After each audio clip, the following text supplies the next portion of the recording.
Bonjour à toutes et à tous déjà. Je suis ravie de participer à ce webinaire et puis de vous rencontrer même virtuellement. C'est pas souvent qu'on a l'occasion. Donc bonjour à toutes et à tous et merci d'être là.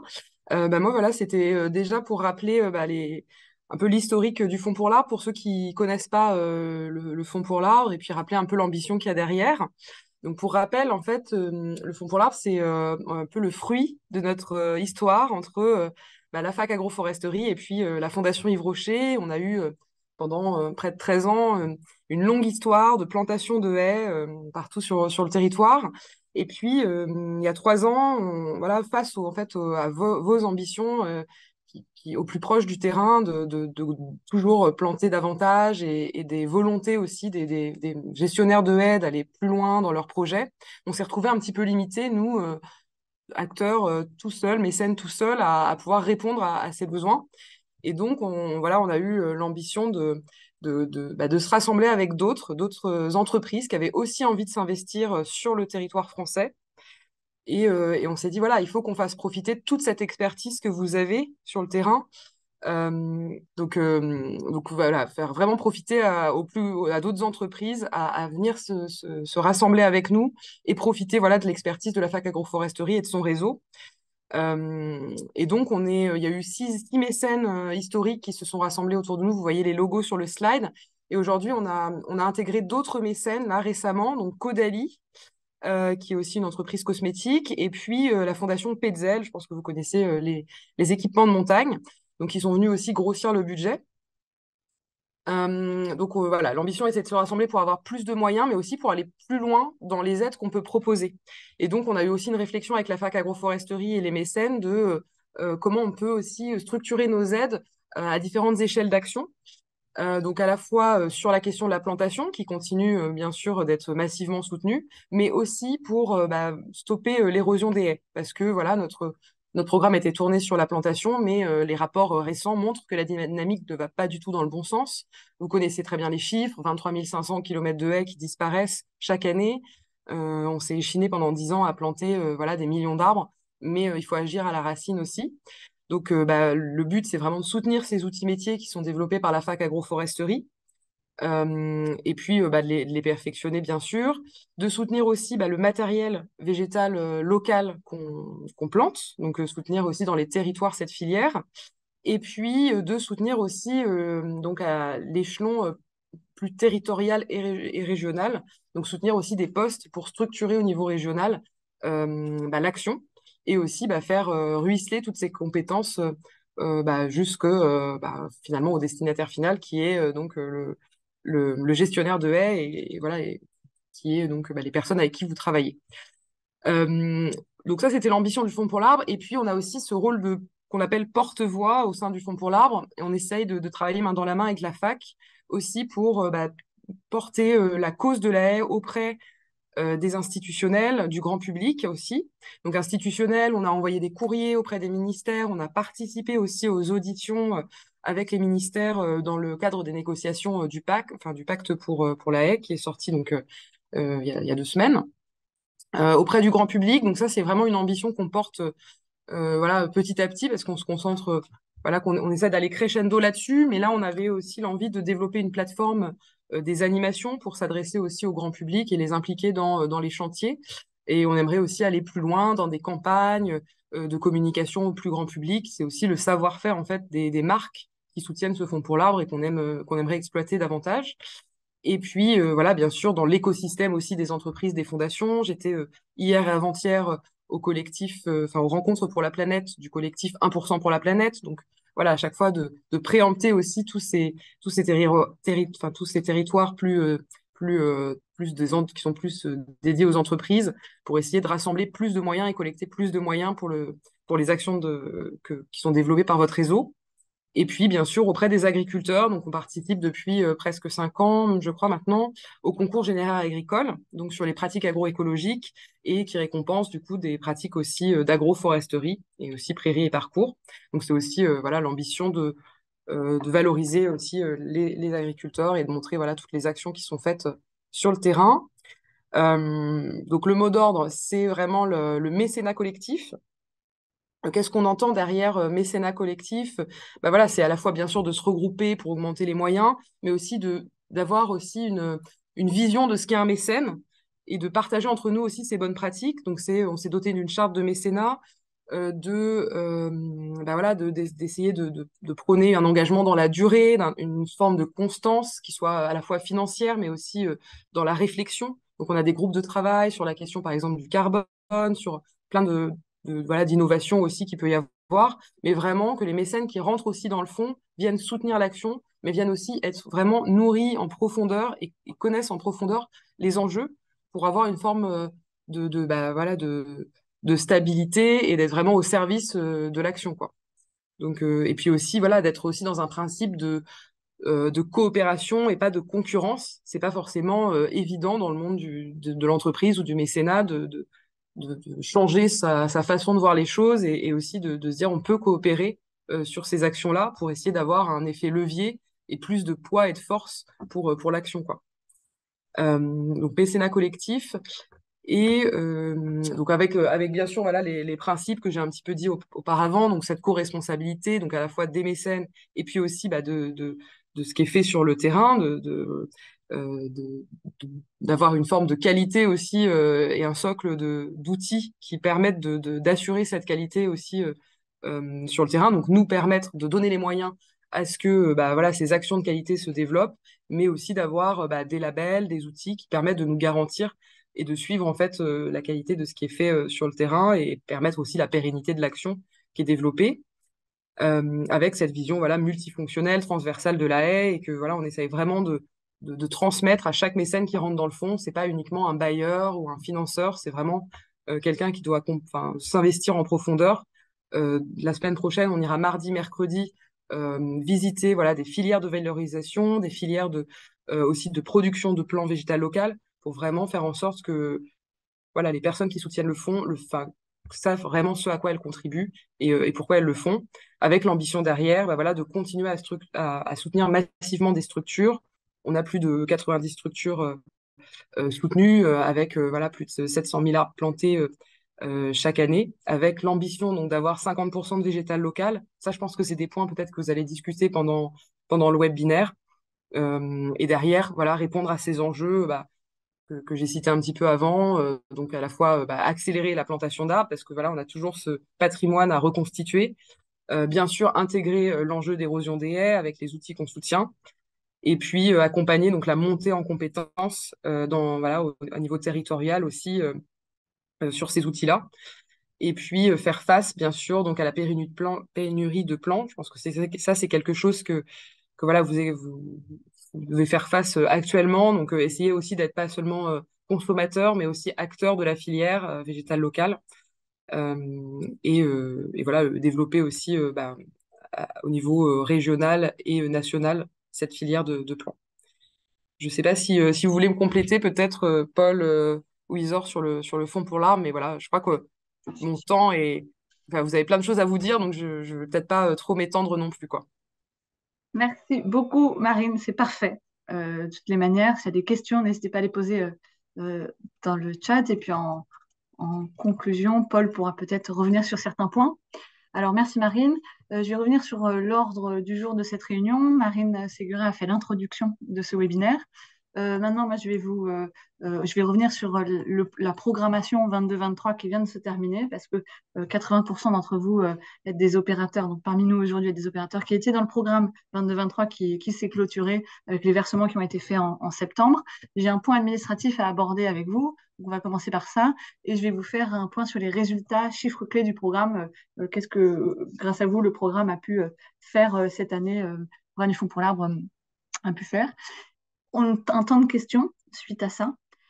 Et enfin, on parlera du nouveau programme 2023-2024 qui vous concerne tous. Voilà, donc on va parler d'aspects administratifs, de conventions, des bilans qu'il faudra fournir. Je vais vous présenter l'agenda et puis les périodes d'éligibilité de ces aides. Voilà, donc commençons par la programmation 22-23, cette clôture. Je reviens au bon endroit sur mon PowerPoint. Donc, d'abord, pour commencer par quelque chose de sérieux, euh, pour les opérateurs donc, du programme 22-23 qui sont d'intérêt général, donc qui ont signé une convention avec le programme du Fonds pour l'Arbre, donc je ne parle pas des quelques opérateurs qui ont signé un contrat avec le Fonds pour l'Arbre, vous devez nous renvoyer une attestation fiscale. On va vous envoyer un modèle d'attestation fiscale d'ici le 31 octobre. Bientôt, on va vous envoyer à chacun un modèle d'attestation fiscale avec les fiches de versement euh, donc, qui attestent des sommes que vous avez reçues du Fonds pour l'Arbre. Et nous allons vous inviter à remplir ce modèle d'attestation fiscale, donc, comme vous avez fait pour la plupart les années d'avant. Et à nous l'envoyer d'ici le 15 novembre. Alors, on fait un point là-dessus, un zoom là-dessus, parce que c'est assez important de remplir correctement pour éviter les allers-retours entre le programme et vous, de remplir cette attestation fiscale correctement. Alors, rapidement, à quoi sert cette attestation fiscale?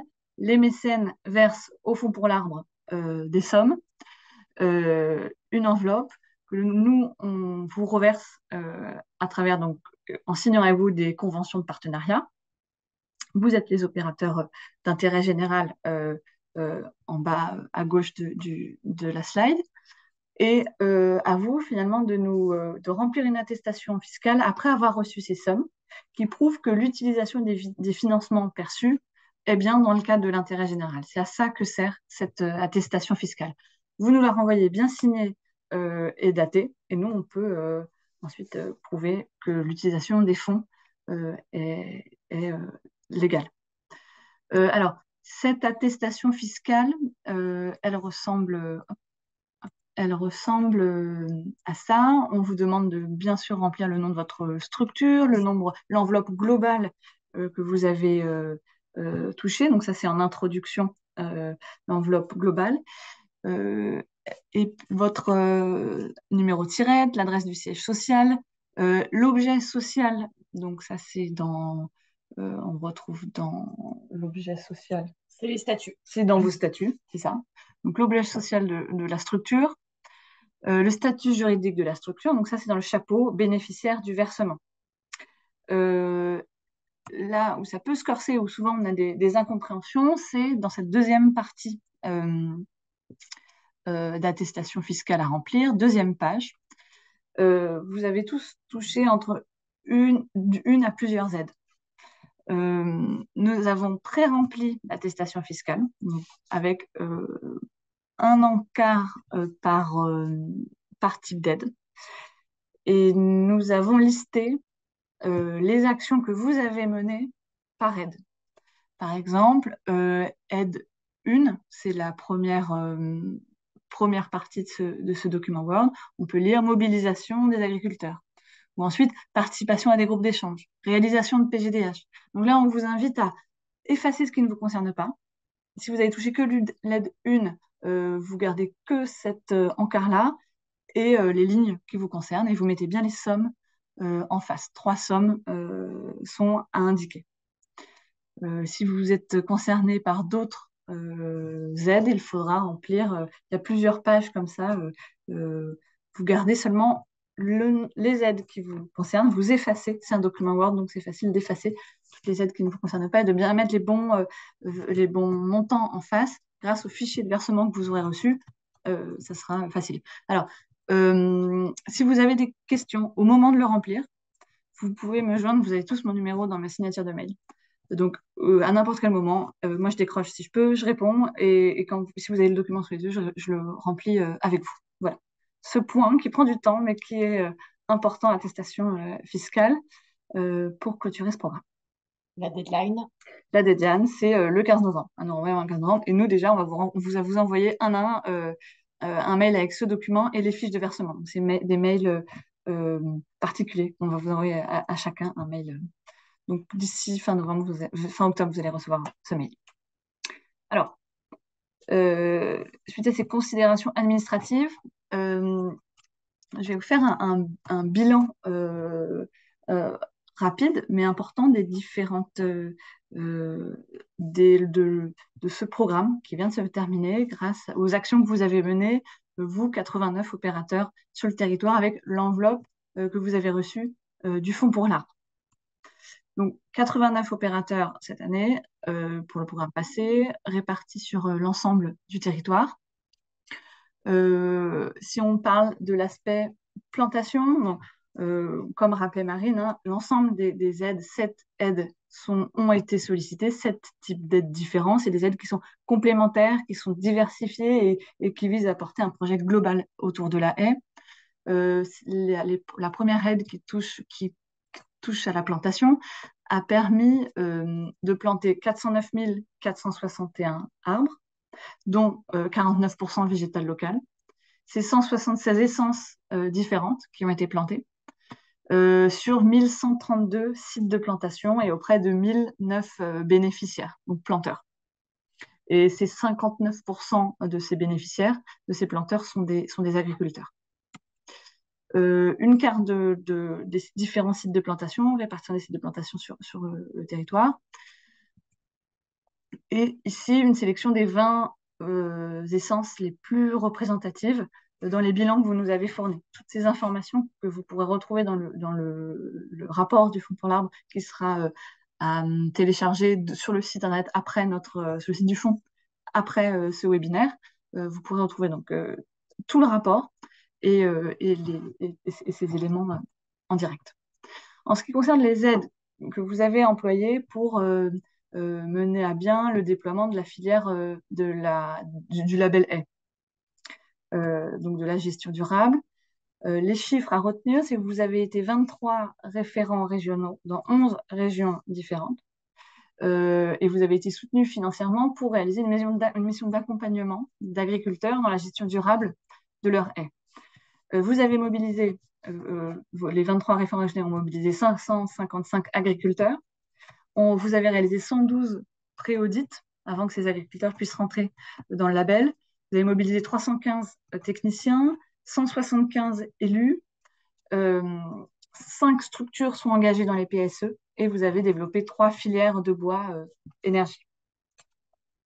L'aide qui concerne la mise en œuvre plus territoriale, hein, vraiment locale du label haie, vous avez été 8 opérateurs soutenus financièrement pour déployer des OCG, donc des organisations collectives, enfin, pour déployer le label haie auprès d'une OCG. Et sur ces 8 opérateurs, vous êtes 7 à avoir réalisé la création ou toutes les actions pour faire émerger cette OCG. Filière végétale locale. Donc, c'est l'aide numéro 2, l'aide numéro 7. Près de 50% donc, du taux végétal local a été atteint, soit 204 208 plants. Vous êtes fourni auprès de 32 pépinières différentes. Et on voit une croissance, hein, grâce à l'implication des 18 correspondants végétal local à travers le territoire. On voit une croissance de 40% de la marque végétale locale en 2023. Alors, on a mis une photo des différents correspondants végétal local sans qui l'action de déploiement serait impossible. Enfin, AFAC régional. Cette année, 5 AFAC différentes ont été aidées. Et l'année prochaine, on verra que 3 AFAC qui sont en cours de constitution bénéficieront d'une aide pour le programme à venir. Voilà, donc j'ai fait un tour très rapide du programme que l'on vient de clôturer. Est-ce que pour l'instant, vous avez à ce stade des questions? Vous pouvez les poser dans le chat. Voilà, et on va y répondre avec Paul. Si vous n'avez pas encore des questions, on passera à la deuxième partie de ce webinaire qui porte sur le programme que nous entamons ensemble. Est-ce que tu vois dans le chat des questions? Non, mais vous pouvez avoir un petit peu de temps pour réfléchir là. N'hésitez pas.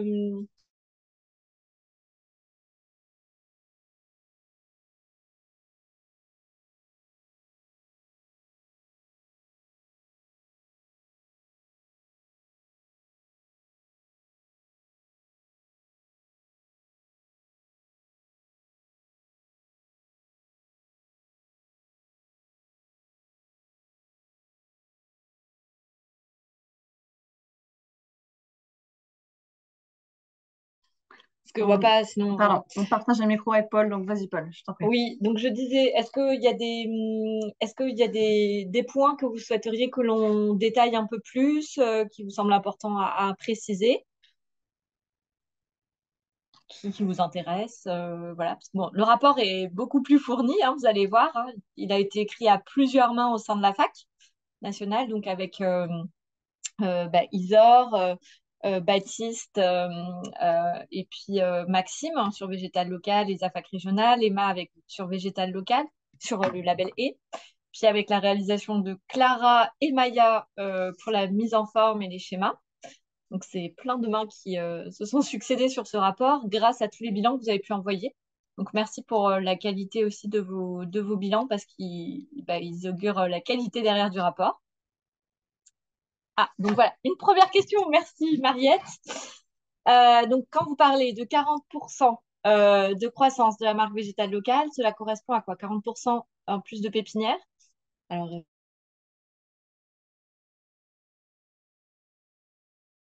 Alors, pour les 40%, on parle bien, enfin, donc c'est 49% de plants végétales locales qui sont utilisés dans la plantation soutenue par le Fonds pour l'arbre. Enfin, voilà, l'augmentation, elle se situe à ce niveau-là. Et après, effectivement, il y a une croissance aussi. Je vais afficher le schéma. Il y a une croissance du nombre de structures bénéficiaires de la marque végétale locale. Donc, c'est vrai que c'est une marque qui est en pleine expansion. Donc, tant sur les ligneux que les herbacées, hein. Hop, je l'ouvre.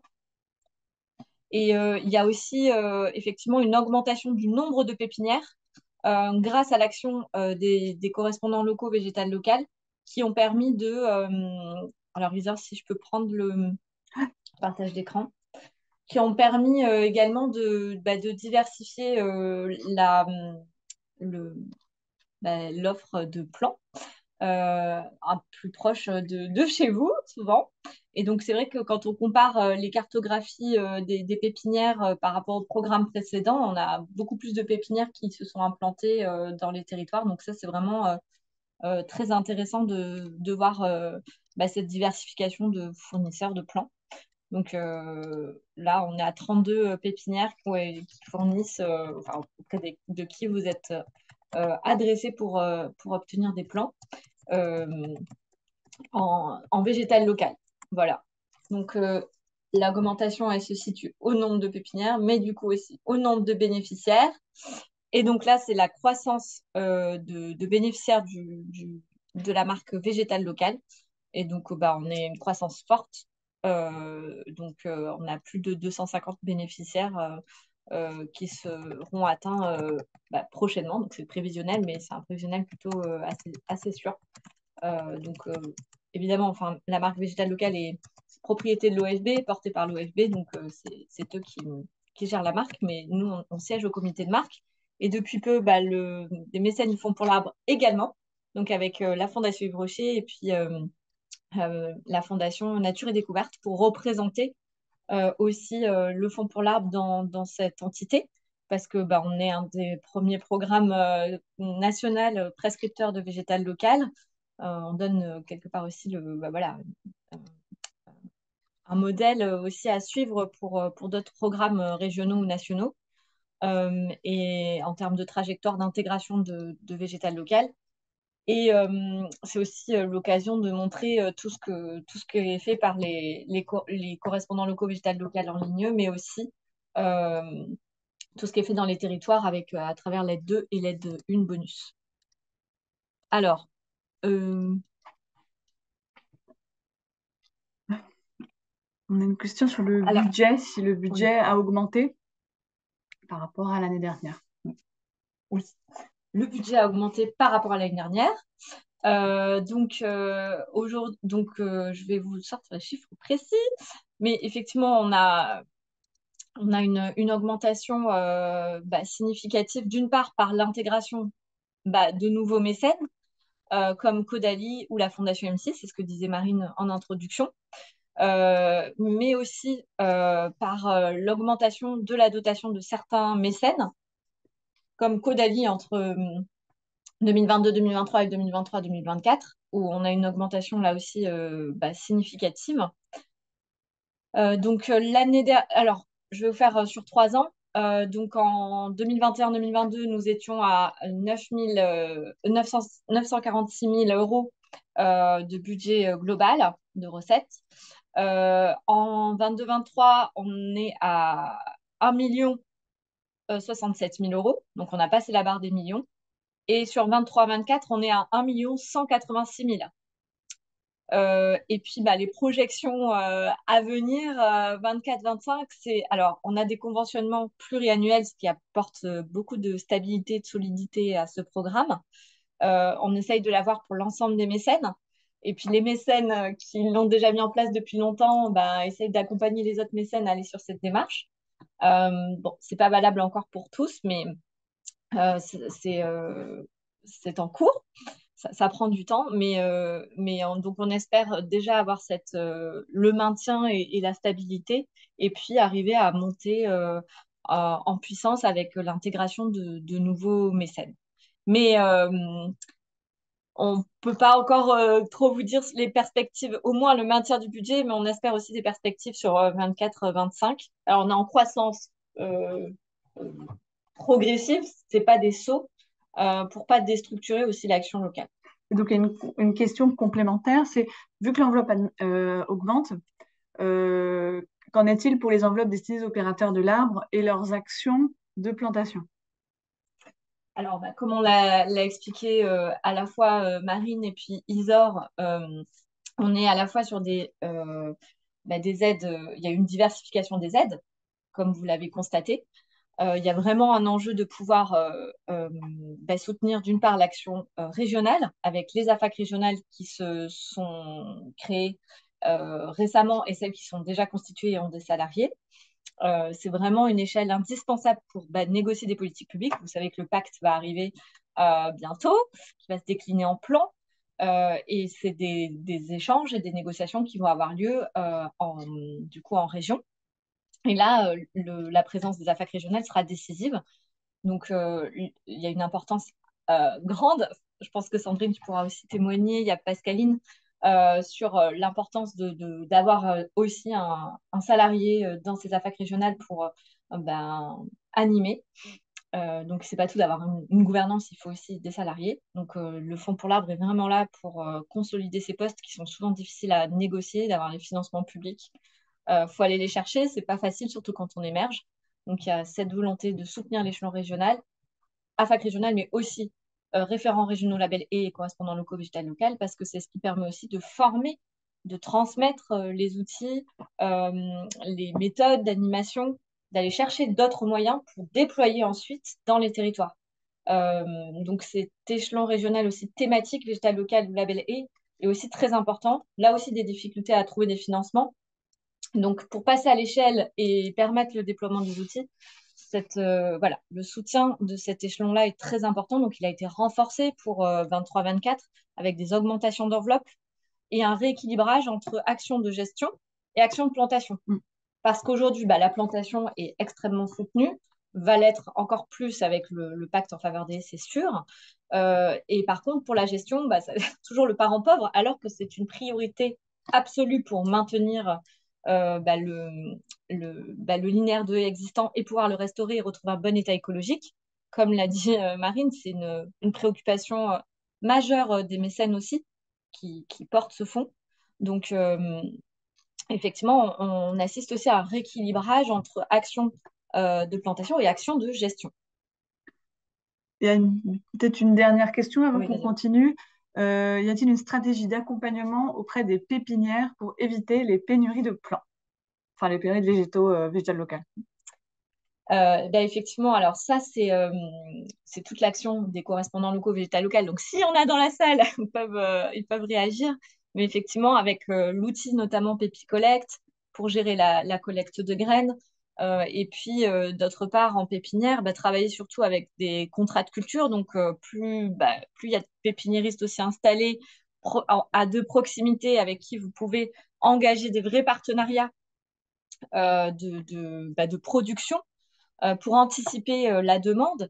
en plans et être sûr de réserver le nombre de plans qu'il vous faut. C'est vrai que le contrat de culture est un super outil. Alors, c'est pas, des fois, c'est compliqué à mettre en place, hein, bien sûr, mais l'idée, c'est de pouvoir disposer de ces outils-là et de travailler sur un équipement aussi, un meilleur équipement des pépinières pour une augmentation aussi progressive des plants.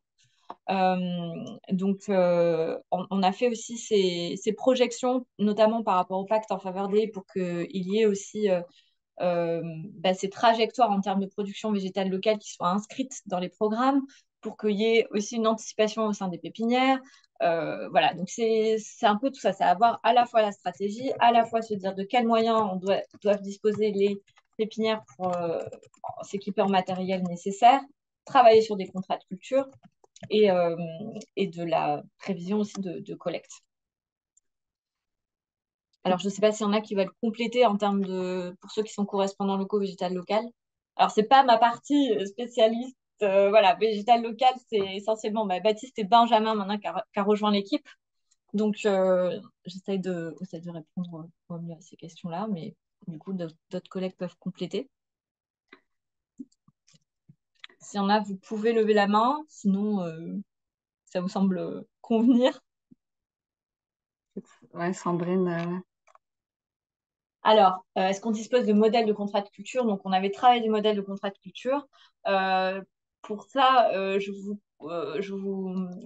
Stéphane, oui, vous pouvez vous rapprocher de votre correspondant local végétal de votre région d'origine et voir si eux n'ont pas forcément, il y en a au national, donc ça pourrait être tout à fait envisagé. Donc, effectivement, c'est un bon réflexe, c'est-à-dire que faut pas hésiter en fait à vous rapprocher des correspondants locaux végétal local pour éviter justement trouver des stratégies pour bah, ne pas se retrouver dans des pénuries de plants ou alors passer des commandes dans X pépinières pour avoir la palette végétale qu'il vous faut, ce qui prend beaucoup de temps. C'est des choses qui nous sont remontées.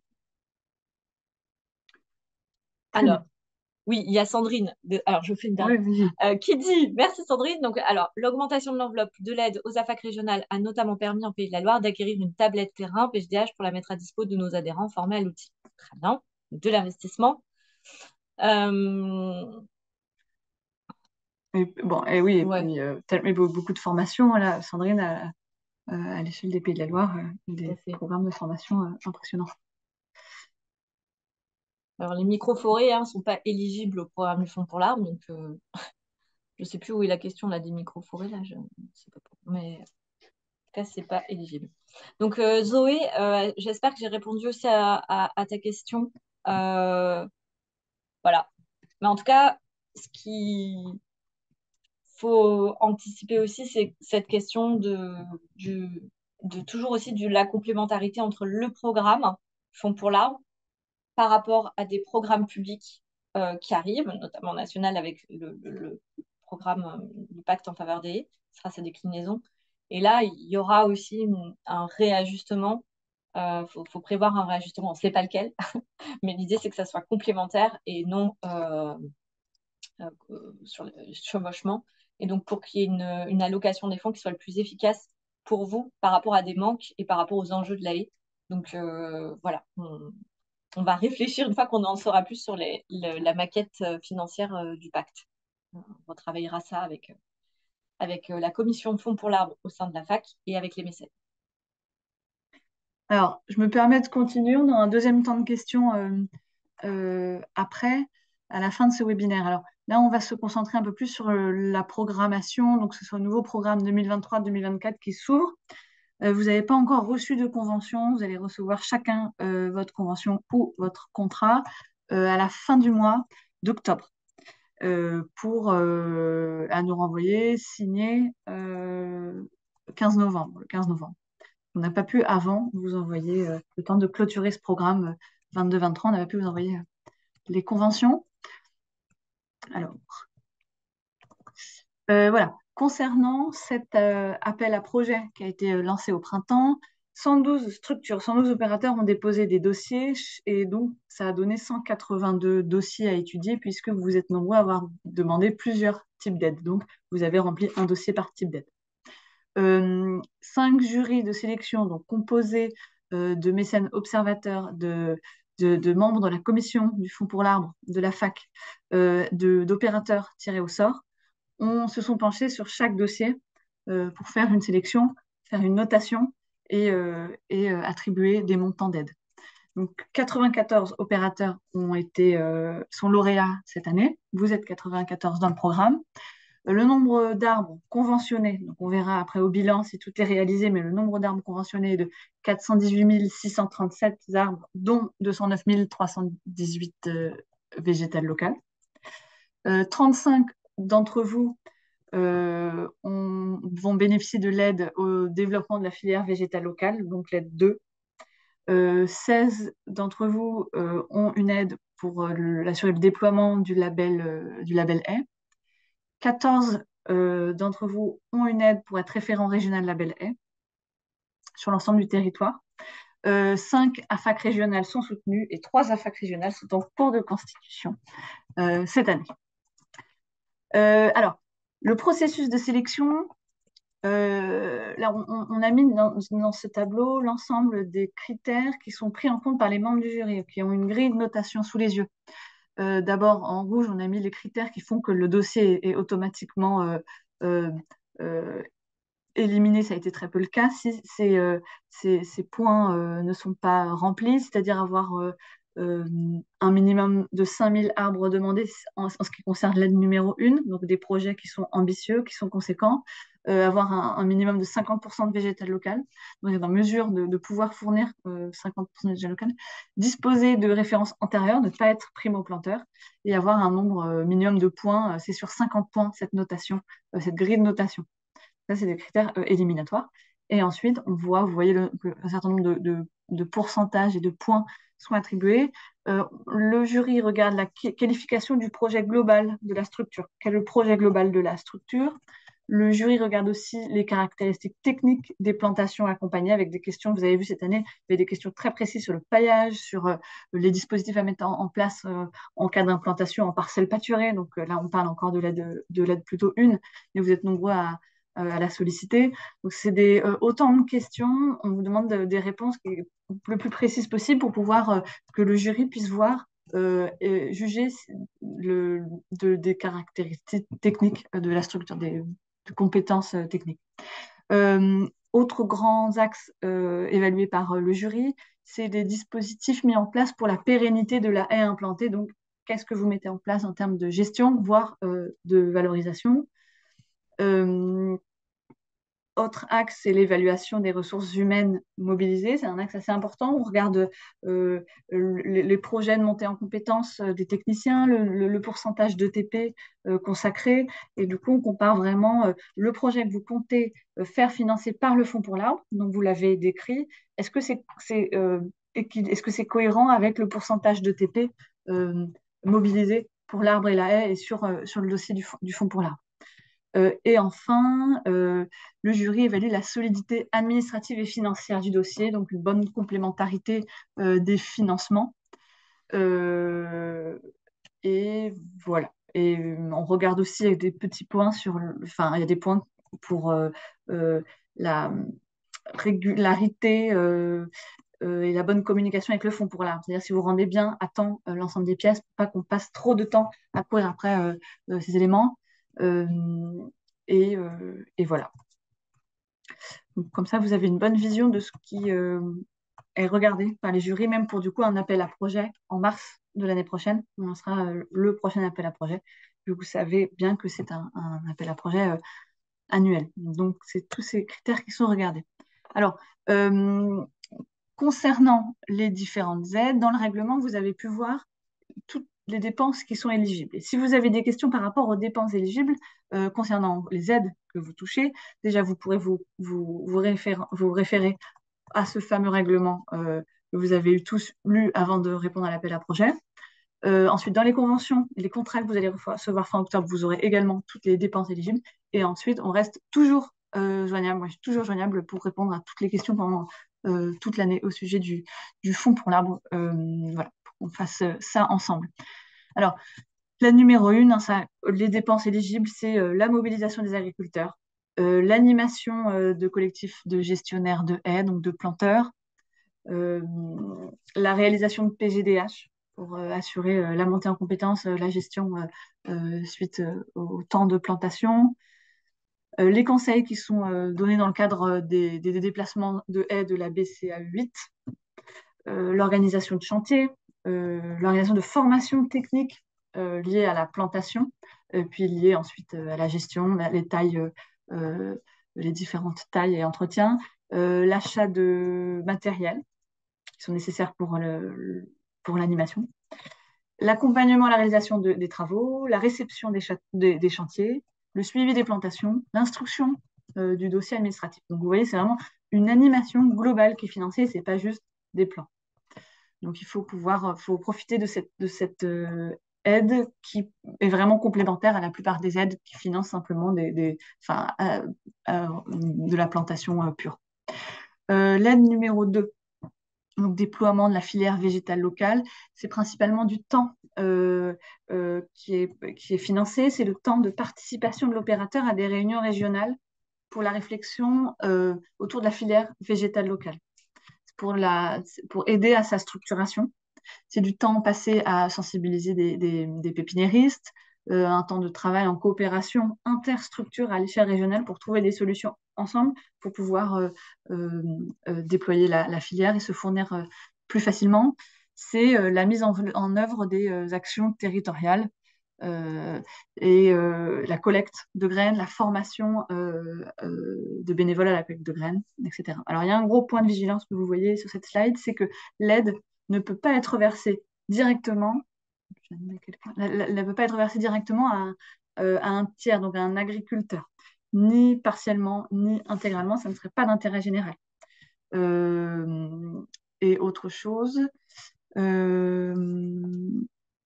oui, l'importance de mettre en place une convention de bénéficiaires associés, donc entre l'opérateur et le planteur. Pour les aides 3 et 4, les dépenses éligibles, commençant par l'aide 3, c'est la formation, se former au label A, se former au PGDH, donc c'est du temps. La participation du temps aussi pour co-construire une stratégie globale à l'échelle de la région.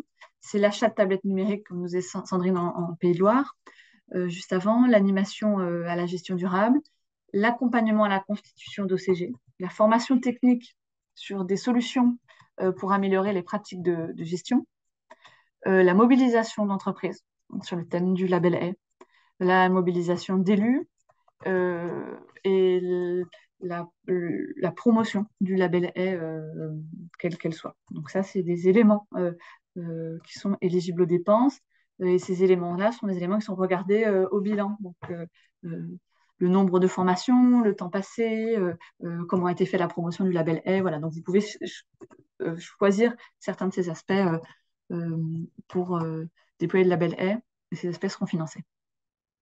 Pour l'aide 4, les aspects financiers sont aussi la formation. Se former pour devenir référent régional. Donc, vous êtes déjà formé au label A, ça c'est bon, mais c'est pour se former au référent régional.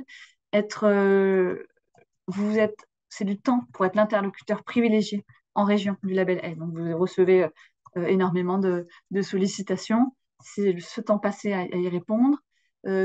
Toujours la sensibilisation, la mobilisation des acteurs régionaux, c'est le cœur de l'action. Le transfert de compétences, les compétences d'animation aux acteurs territoriaux. Construire ensemble une stratégie de déploiement du label A à l'échelle des régions. Donc, avoir un dialogue entre référents des différentes régions.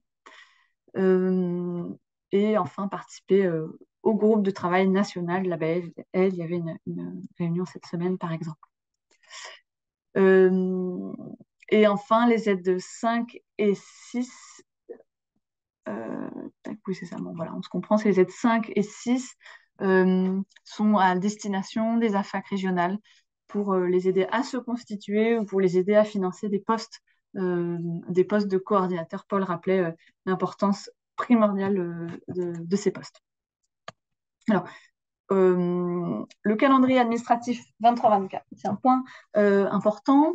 Comme j'ai dit, les conventions et les contrats vont être envoyés à partir du 25 octobre jusqu'à fin octobre. Donc, on édite pour chacun une convention, un contrat. Vous aurez dans ce mail aussi un guide administratif. Voilà, le guide des procédures administratives. Vous l'aviez déjà l'année dernière, donc pour les nouveaux, vous le découvrirez. Il sera mis à jour. Et ces conventions sont à nous renvoyer pour le 15 novembre, signées, datées par la personne responsable de la structure. Suite à ces signatures, pour ce qui est des aides 3, 4, 5, 6, il y a un acompte qui sera versé relativement dans la foulée. On dit novembre 2023. Acompte versé. En ce qui concerne l'acompte de l'aide numéro 1, c'est en mars 2024. C'est une fois que la première saison de plantation a été réalisée. Pour ceux qui ont réalisé une première saison de plantation, tout le monde ne plante pas dès novembre-janvier. Voilà, ceux qui ont planté novembre-janvier auront un premier versement en mars. Donc ça, c'est considéré comme l'acompte. Et tous les soldes, toutes aides confondues, tous les soldes seront versés en septembre 2024. Des aides 1 à 6, à 7 finalement. En ce qui concerne les bilans, comme l'année dernière, pour l'aide numéro 1, les tableaux de bord, donc c'est ces fameux tableaux Excel, des tableaux de bord de plantation, sont à compléter. Je vous enverrai le tableau mi-décembre pour que vous puissiez le compléter si vous avez fait des premières plantations entre novembre et janvier, à nous renvoyer pour le 12 janvier, donc c'est la même deadline que l'année dernière, à nous renvoyer compléter à cette date-là. Pour le tableau de bord de la saison 2, ce tableau de bord sera nous renvoyé le 19 avril 2024.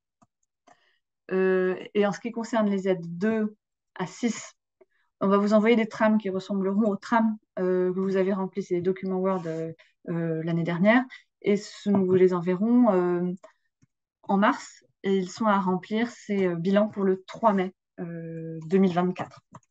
On va vous parler ensuite des périodes d'éligibilité de ces aides, mais voilà, là, c'est vraiment les dates de bilan qui ont été définies et les dates à laquelle il faut nous renvoyer ces éléments. En ce qui concerne l'aide 7, c'est un fonctionnement un petit peu différent pour cette année. En tout cas, fin juillet, vous recevrez la trame de bilan et le bilan sera à compléter pour le 15 septembre. Voilà. De toute façon, tous ces éléments-là qui vous concernent plus précisément seront dans les conventions, dans les contrats. Ça sera écrit de manière très claire. Ça sera votre document de référence. Si vous avez un doute à un moment donné, à zut, à quelle date je dois renvoyer tel document, c'est dans la convention. Et sinon, je serai disponible pour y répondre. Alors, Paul va vous présenter maintenant le travail de la commission cette année qui était de réfléchir à la période d'éligibilité de ces aides. Voilà, donc il va falloir s'accrocher. Alors, Isa, je pense qu'on voit. Est-ce que tu peux décaler ça? Ouais, parce que du coup. Oh, c'est bizarre. Est-ce que vous voyez dans la frise dans l'intégralité jusqu'au 3 mai 2025? Ah oui, si, c'est bon. Parfait. Donc, il faut que tu reviennes à l'aide 1, Isa, si c'est possible. Ouais, merci. Donc là, l'idée, c'est de faciliter l'affectation de vos dépenses dans votre clôture comptable, dans vos comptes, de sorte que, parce qu'effectivement, le fonds pour l'art fonctionne à cheval sur 2 années civiles. Donc, la clôture comptable du fonds pour l'art, c'est 1er octobre, 30 septembre. Et donc, ça complexifie, vous, derrière, la justification et l'affectation de la subvention que vous recevez. Donc, on vous propose de simplifier les choses en vous permettant d'avoir des dépenses éligibles qui soient portées sur une année civile. Donc, de janvier, par exemple, 2023 à décembre 2023. Donc, pour l'aide 1, vous voyez, il y a trois couleurs de programme. Donc, en orange, c'est le programme 23-24 actuel. Et c'est pour vous donner la projection après sur le programme 24-25, puis 25-26. Donc, donc, la période éligible des dépenses pour cette année, ce sera de janvier 2023 au 31 décembre 2023, même si le reporting des actions et la période de plantation que vous allez conduire sera effectivement de novembre jusqu'à mars 2024. Donc, le bilan qui est du reporting euh, sera sur quand même cette période-là, même si les dépenses éligibles sont faites avant.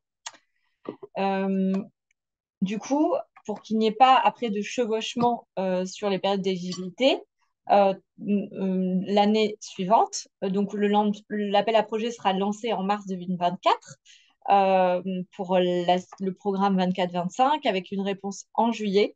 Et là, les dépenses éligibles seront rétroactives. Vous pourrez les faire compter à partir du 1er janvier 2024. Donc, tout le temps, par exemple, de mobilisation, aussi de temps d'accompagnement aussi sur les chantiers, etc., pour être pris en compte jusqu'au 31 décembre 2024, etc. Donc, du coup, vous aurez vraiment une plage sur année civile qui vous permettra voilà, d'affecter ces subventions de manière plus facile. Ensuite, aide 2. Oui, pardon. Merci. Je lisais vos questions. Alors, l'aide 2, c'est différent. Donc ça, vous l'aurez bien aussi vous l'aurez dans votre, vous l'aurez dans, ah, ouais. Vous l'aurez également dans votre convention. Donc, vous pourrez vous y référer.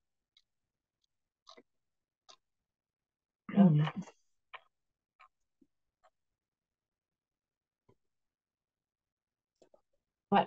Donc, la période d'éligibilité correspond de mai 2023, pour ceux qui ont rendu leur bilan, jusqu'au 31 décembre 2023. Donc, c'est une période assez courte. Et pour rattraper, donc c'est une période de rattrapage. Et le bilan correspond au reporting que vous ferez via les plantations, puisque l'aide est corrélée aussi à ça. Donc, même si le bilan est écrit, et il est quand même aussi corrélé au reporting dans les tableaux de bord des plantations. Et puis ensuite, vous aurez, du coup, il y aura après un rattrapage sur l'année civile, donc du 1er janvier 2024 au 31 décembre 2024. Donc là aussi, on rattrape l'année civile pour faciliter les choses, donc etc. pour l'année suivante. Voilà. Et 3. Donc là, il y a plus de latitude parce que on a des périodes étendues. Donc, vous pouvez choisir plus facilement à l'intérieur de cette période-là la période d'éligibilité des dépenses qui vous arrange entre le 1er janvier. Donc là, vous avez eu la réponse à l'appel à projet en juillet 2023. Donc, vous pouvez rétroactivement compter le temps passé à partir du 1er janvier 2023 si vous êtes formé, si vous avez déjà commencé à mobiliser des agriculteurs sur le label, fait des réunions publiques, que sais-je. Vous pouvez déjà le compter jusqu'au 3 mai 2024, ce sera la date de rendu du bilan. Donc, la période d'éligibilité, elle est grande, mais vous pouvez à l'intérieur avoir une période d'éligibilité plus courte ou affecter vos dépenses à telle ou telle période.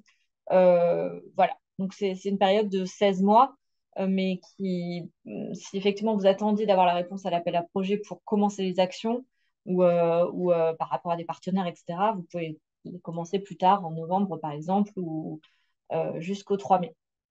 Et du coup, l'année suivante, si vous obtenez de nouveau cette aide, il faudra par contre qu'il n'y ait pas de chevauchement. Donc, vous préciserez dans les bilans la date de la période d'éligibilité de l'année pour 23-24. Et donc, il ne faudra pas qu'il y ait de chevauchement pour la suivante. Donc là, ça sera bien sûr du 1er janvier, rétroactif aussi jusqu'au 3 mai, même procédé.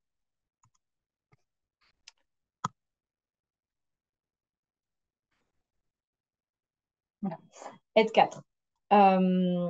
Donc là, il y a une aide qui a été fortement augmentée pour les référents régionaux. pour s'aligner aussi à l'aide des correspondants locaux végétal local. Donc, là, il y aura une période d'éligibilité qui sera un peu plus longue, de 16 mois, de mai 2023 au 31 décembre 2024. Donc, avec un bilan et perspective au 3 mai et un bilan final en janvier. Et après, ça permettra de rattraper, donc ce sera après de rattraper l'année civile 2025.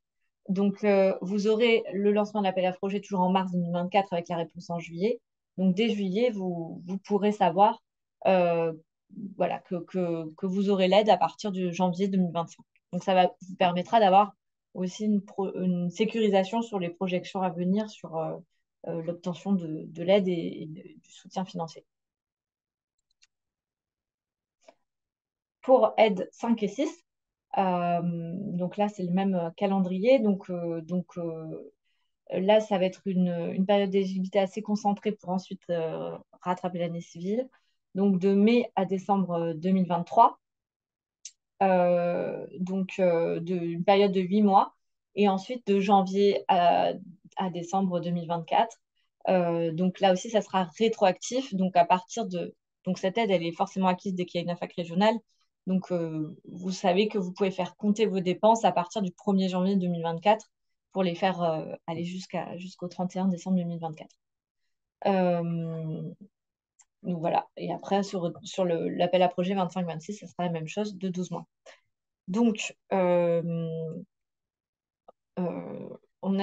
j'espère que voilà, c'est assez clair aussi avec ces schémas.